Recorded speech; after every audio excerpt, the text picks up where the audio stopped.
আমরা আবেগ বুঝি, এটা স্বাভাবিক। আমরা আপনাদের সাথে আমি এই টানবো, আমি কোনো ফকির না গরিব না। আমি চাই যে আমার উপযুক্ত আমার যা ক্ষয় করতেছে এখানে মানুষদের যা ক্ষয় করতেছে সবাই এগুলো পায়। এই যে আমরা মা বোনকে যাদের করতেছে ওরা যে ওই দিন এতটা কুকুরের মধ্যে গুলি চলছে, এগুলো তো আপনাদের কষ্ট না, এগুলো কেন করছে?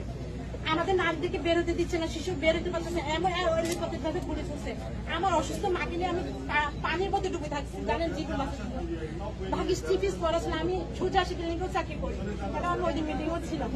আমার মাকে নিয়ে আমি পানির মধ্যে কিভাবে অসুস্থ মাকে নিয়ে জানেন ওই দিন জীবন এমন ভাবে বাঁচাইছি।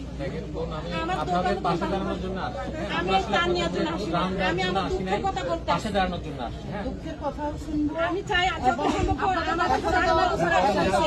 এখানে 20 কোটি না, এখানে 50 কোটি দিলে আমাদের এই ক্ষতিপূরণ হবে না। ঠিক আছে, আমরা চাই না, আমরা আপনাদের কাছ থেকে ভিক্ষাও নিতে আসি, আমরা চাই আমাদের উপযুক্ত আমাদের জিনিসগুলো পাই। আপনাদের কথা শুনতে আসছি, আমরা আবেগ বুঝি, এটা স্বাভাবিক। আমরা আপনাদের সাথে